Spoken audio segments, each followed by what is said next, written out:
సుపరిపాలనలో తొలి అడుగు కార్యక్రమం ఏర్పాట్లను మంత్రి నారాయణ దగ్గరుండి పర్యవేక్షిస్తున్నారు. ఏడాది పాలనా కాలంలో ఇచ్చిన హామీలు నెరవేర్చామంటున్న మంత్రి నారాయణతో మా ప్రతినిధి రామకృష్ణ ఫేస్ టు ఫేస్. కూటమి ప్రభుత్వం అధికారంలోకి వచ్చే ఏడాది కాలం పూర్తయింది. ఈ క్రమంలోనే ఇటు సచివాలయ సమీపంలో ఇవాళ సుపరిపాలనలో తొలి అడుగు పేరుతోటి ప్రత్యేక సమావేశం జరగబోతా ఉంది. ఈ సమావేశంలో అటు మంత్రులతో పాటు ముఖ్యమంత్రి చంద్రబాబు, అటు డిప్యూటీ సీఎం పవన్ కళ్యాణ్తో పాటు ఇతర ప్రముఖులంతా కూడా పాల్గొనబోతా ఉన్నారు. ప్రధానంగా ఈ ఏడాది కాలంలో కూటమి ప్రభుత్వం ఎలాంటి సంక్షేమ అభివృద్ధి కార్యక్రమాలు అమలు చేసిందో చర్చించబోతా ఉన్నారు. భవిష్యత్తులో ఏం చేయబోతా ఉన్నారని కూడా ఈ ఒక ప్రణాళికలను ఈ సమావేశంలో తీర్మానించి రూపొందించబోతా ఉన్నారు. ఈ క్రమంలో మనతో మాట్లాడేందుకు మంత్రి నారాయణ గారు ఉన్నారు. ఆయనతో మాట్లాడే ప్రయత్నం చేద్దాం. నారాయణ గారు నమస్కారం అండి. ఏంటి ఈ ఏడాది పాలనకు సంబంధించి కూటమి ప్రభుత్వం అధికారంలోకి వచ్చిన తర్వాత ఎలాంటి అభివృద్ధి సంక్షేమ కార్యక్రమాలు అమలు చేసిందని అనుకుంటున్నాను? అంటే యాక్చువల్గా ఈరోజు జరిగే కార్యక్రమం మన 12వ తేదీ జరగాల్సింది.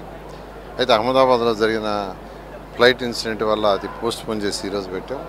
ఇందులో ముఖ్యంగా ఏంటంటే ఈ 1 ఇయర్లో ఈ ప్రభుత్వం ఏమేమి సంక్షేమ పథకాలు, అభివృద్ధి పథకాలు చేసిందనేది ముఖ్యమంత్రి గారు యాక్చువల్గా వివరిస్తారు. రాబోయే 4 సంవత్సరాల్లో మనం ఏం చేయాలనే దాని గురించి పూర్తిగా వివరించడం జరుగుతుంది. ఈ 1 ఇయర్లో యాక్చువల్గా గత ప్రభుత్వం 10 లక్షల కోట్ల అప్పు నెత్తినేసిపోయినా ముఖ్యమంత్రి గారికి ఉన్న అపార అనుభవంతో ఈరోజు ఆర్థిక వ్యవస్థను ట్రాక్లో పెట్టారు. ట్రాక్లో పెట్టడమే కాకుండా మేనిఫెస్టోలు ఏదైతే ఇచ్చారో వాటిలో మెజారిటీ కవర్ చేశారు. ఏదైతే పెన్షన్స్ ఉన్నాయో 64 లక్షల మందికి ఈరోజు పెన్షన్స్ ఇస్తున్నాం. అంటే 3,000 4,000 చేశారు, వికలాంగులకి 6,000 చేశారు. అంతేకాకుండా 3 ఉచిత గ్యాస్ సిలిండర్లు ఇస్తామని దాన్ని ఇంప్లిమెంట్ చేశారు. అదేవిధంగా ఎంతమంది పిల్లలు ఉంటే అంతమంది పిల్లలకి తల్లి వందనం కింద ఇస్తామని మన 12వ తేదీ స్కూల్స్ ఓపెన్ చేసే రోజు 10,000 కోట్ల రూపాయల యాక్చువల్ వాళ్ళ అకౌంట్లో వేశారు. త్వరలో రైతు సోదరులకు ఒక ఇన్స్టాల్మెంట్ ఇవ్వబోతున్నారు. ఆగస్టు 15వ తేదీ మహిళలకు ఉచిత బస్సు ప్రయాణం ఇంప్లిమెంట్ చేయడానికి ఆదేశించారు ముఖ్యమంత్రి గారు. అదేవిధంగా అనేకమే అన్నా క్యాంటీన్స్, 204 అన్నా క్యాంటీన్స్ ప్రతిరోజు 2,25,000 మంది భోంచేస్తుంటే గత ప్రభుత్వం మూసేసింది. దాన్ని రీఓపెన్ చేసాం. అంతేకాకుండా మరొక 70 అన్నా క్యాంటీన్స్ని ఎక్స్ట్రా కూడా శాంక్షన్ చేసి వర్క్ జరుగుతుంది. డిఎస్సి కండక్ట్ చేసాం. యువతకు ఉద్యోగాలు రావాలా, 20 లక్షల మందికి పైగా ఉద్యోగాలు ఇవ్వాలని మేనిఫెస్టోలు పెట్టాం.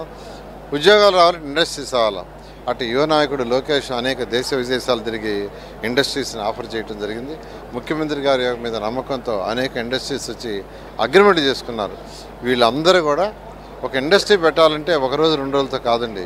కొన్ని 1 ఇయర్ పడతాయి, కొన్ని 2 ఇయర్స్, కొన్ని 3 ఇయర్స్. ఇవన్నీ కూడా త్వరలో అవుతాయి. అవ్వగానే ఏదైతే 20 లక్షల మందికి ఉద్యోగాలు ఇస్తామో 100కి 100 రూపాయలు అంతకంటే ఎక్కువ జరుగుతుంది. ఈ విధంగా అనేక కార్యక్రమాలను చేశారు. ప్రజలు చాలా సుఖశాంతంగా ఎంతో హ్యాపీగా ఉన్నారు. నారాయణ గారు చెప్పండి, గత 5 ఏళ్ల కాలంగా చూసుకున్నట్లయితే 3 రాజధానుల పేరుతోటి గతంలో 2014 నుంచి 19 వరకు కూడా శరవేగంగా జరిగినటువంటి అమరావతి రాజధాని నిర్మాణ పనులన్నీ కూడా ఎక్కడికక్కడ నిలిచిపోయాయి.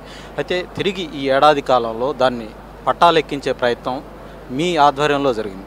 ఇప్పటి వరకు ఆ పనుల ప్రారంభ దశ ఏ విధంగా ఉంది? రాబోయే రోజుల్లో ఈ పనుల వేగవంతం ఏ విధంగా జరగబోతుంది? అంటే అమరావతి రాజధాని యాక్చువల్గా 2014-19లో ఎంత వేగవంతంగా జరుగుతుంటే 3 ముక్కలు ఆటాడి దాన్ని పక్కన పెట్టారు. అయితే ఈ ప్రభుత్వం రాగానే అనేక లీగల్ ఇష్యూస్, టెక్నికల్ ఇష్యూస్ అవన్నీ సాల్వ్ చేయడానికి 8 నెలలు పట్టింది. చేసి టెండర్లు పిలిచి 50,000 కోట్ల పైన 10,000 మంది పైగా వర్క్ చేస్తున్నారు. ఖచ్చితంగా 3 సంవత్సరాలు అమరావతిని పూర్తి చేయడం జరుగుతుంది. ఇప్పటికీ కూడా ప్రతిపక్ష వైసీపీ రాజధాని ప్రాంతాన్ని అలాగే కూటమి ప్రభుత్వ పాలనని రాద్ధాంతం చేసి ఏదో భూతద్దంలో పెట్టి చూపించే ప్రయత్నం చేస్తుందన్నటువంటి ఆరోపణలు కూడా వస్తాయి. దీని మీద మీరు అంటే 3,000 పెన్షన్ 4,000 ఇచ్చింది వాళ్ళ కంటికి చెవులకి కనపడటం లేదా? వికలాంగులకు 3 నుంచి 6 చేసింది వాళ్ళకి తెలియదా? అదేవిధంగా మహిళలకు గ్యాస్ సిలిండర్లు ఇచ్చింది వాళ్ళకి తెలియదా? తెలుసు, కానీ ఏదో ఒకటి అనాలా. డిఎస్సి కండక్ట్ చేసింది తెలీదా? తెలుసు. అన్నా క్యాంటీన్లు ఓపెన్ చేసింది తెలీదా? మన 12వ తేదీ ఎంతమంది పిల్లలు ఉంటే అంతమందికి ఇచ్చింది వాళ్ళకి తెలుసా? తెలుసు, కానీ ఏదో బురద చల్లాల. అమరావతి క్యాపిటల్ సిటీ బ్రహ్మాండంగా స్టార్ట్ అయింది, పోలవరం స్టార్ట్ అయింది, అన్నీ తెలుసు. ఏదో ఒకటి అనాలని అంటున్నారు. ఇలాగే అంటుంటే పోతే ఆ 11 సీట్లు కూడా వాళ్ళకి రావు. ఇవాళ జరగబోతున్నటువంటి ఈ సమావేశంలో ప్రధానంగా కీలకంగా ఇప్పటి వరకు చేసినటువంటి అభివృద్ధి సంక్షేమ కార్యక్రమాల చర్చతో పాటు రాబోయే రోజుల్లో ఏం చేయబోతామో దాని మీద కూడా డిస్కషన్ జరిగే అవకాశం అది కూడా ఒక దిశానిర్దేశం ముఖ్యమంత్రి గారు అందరికీ ఇస్తారండి.